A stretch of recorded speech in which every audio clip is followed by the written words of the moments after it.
চলুন আজকে আমরা বানিয়ে ফেলি চিলি চিকেনের সাথে ফ্রাইড রাইস।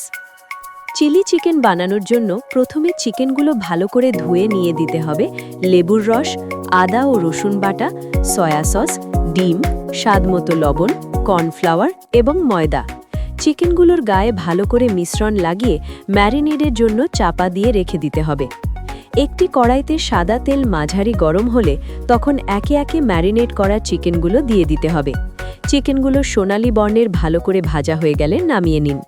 এবার অবশিষ্ট তেলে রসুন কুচি, আদা বাটা, চৌকো করে কাটা পেঁয়াজ ও ক্যাপসিকাম, স্বাদমতো লবণ ও চেরা কাঁচা লঙ্কা, একটি ছোট পাত্রে tomato sauce, chilli sauce, soya sauce ও সামান্য জল দিয়ে ভালো করে মিশিয়ে কড়াইতে দিয়ে দিন। ভালো করে মিশিয়ে নিয়ে দিয়ে দিতে হবে ভেজে রাখা চিকেনগুলো। এবার পরিমাণ মতো জল ও স্বাদমতো লবণ দিয়ে দিন। চিলি চিকেনের গ্রেভিটা ঘন করার জন্য একটি ছোট পাত্রে সামান্য কর্নফ্লাওয়ার এবং জল ভালো করে মিশিয়ে কড়াইতে দিয়ে কিছুক্ষণ ফুটিয়ে দিন। ব্যাস, চিলি চিকেন রেডি, একদম রেস্টুরেন্টের মতন। এবার আমরা বানিয়ে নেব ফ্রাইড রাইস। বাড়িতে ফ্রাইড রাইস রেসিপি তৈরি করা খুব সহজ। প্রথমে অল্প আঁচে কড়াইতে সামান্য সাদা তেল গরম করে কাজু বাদাম ও কিশমিশ ভেজে নিতে হবে।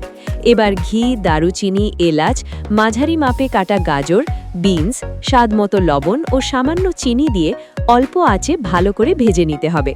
ভেজে রাখা কাজু কিশমিশ, 90% সেদ্ধ করা বাসমতি চাল, স্বাদমতো লবণ ও সামান্য চিনি অল্প আঁচে সব কিছু খুব ভালো করে মিশিয়ে নিতে হবে।